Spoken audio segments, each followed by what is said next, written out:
Assalamualaikum, saya Ade Yulia. Saya ingin berbagi kepada teman-teman hal apa yang harus dilakukan sebagai seorang penulis pemula. Biasanya penulis pemula itu ragu, bingung, apa sih yang harus kita lakukan untuk step pertama kita. Nah, jadi kalau menurut saya yang pertama harus ditemukan dulu apa sih tujuan kita menulis. Jadi untuk apa sebenarnya kita itu menulis? Apakah hanya untuk ingin terkenal misalnya, atau ingin itu tadi popularitas, ingin terkenal sebagai seorang penulis, atau ingin misalnya ingin mendapatkan pendapatan dari aktivitas tersebut, atau ada memang jauh lebih dalam daripada popularitas dan juga pendapatan, bahwasanya kita punya value atau pesan yang ingin kita sebarluaskan, kita sharing ke banyak orang, pesan-pesan kebaikan yang ingin kita sampaikan lewat tulisan-tulisan kita. Jadi menurut saya hal pertama yang harus dilakukan oleh seorang penulis pemula adalah menemukan tujuan. Kenapa sih kita itu ingin menulis dan ingin tulisan kita dibaca oleh banyak orang? Ada sebuah spirit yang memang menjadi bagian dari tulisan kita, sehingga ketika energi dalam setiap tulisan kita itu bisa sampai dan dirasakan oleh banyak orang. Oke, jadi ketika kita sudah selesai dengan tujuan, kenapa kita itu harus menjadi seorang penulis, apa sih misi terbesar kita ketika kita menelurkan sebuah tulisan, maka step yang kedua adalah kita selesaikan mindset kita. Jadi mindset kita sebagai seorang penulis itu bahwasanya kita mampu menjadi penulis dan kita bisa menyampaikan pesan-pesan kebaikan lewat tulisan-tulisannya kita. Jadi mindset ini tuh kita harus clear dulu di awal kayak gitu. Jangan ketika kita melangkah ada perasaan ragu, bisa nggak ya aku akan bisa menjadi penulis atau enggak, orang-orang akan suka tulisanku atau tidak gitu. Jadi percaya diri dulu bahwasanya kita mampu, kita bisa. Nah, kemudian step yang ketiga adalah kita mulai upgrade kemampuan kita, upgrade skill menulisnya kita. Bagaimana caranya? Kita bisa ikut berbagai macam pelatihan kelas menulis.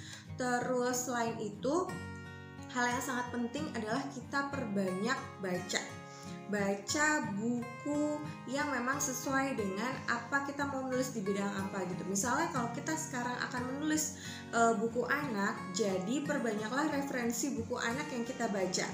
Jadi tidak hanya buku-buku itu saja yang kita baca, tapi kita perbanyak referensi, perbanyak ragam buku yang akan kita baca.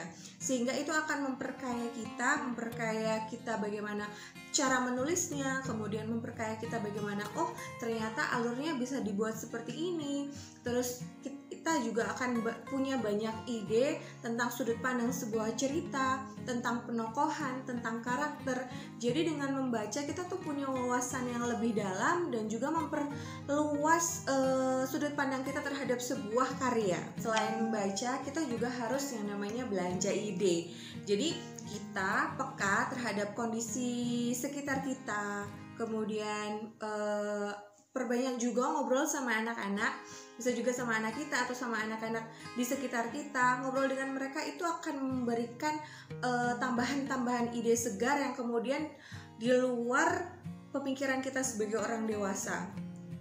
Jadi banyak ngobrol dengan mereka, terus kemudian sering jalan-jalan ke alam, itu adalah salah satu cara kita untuk belanja ide, untuk dapatkan ide-ide segar di luar apa yang biasa kita temui keseharian gitu.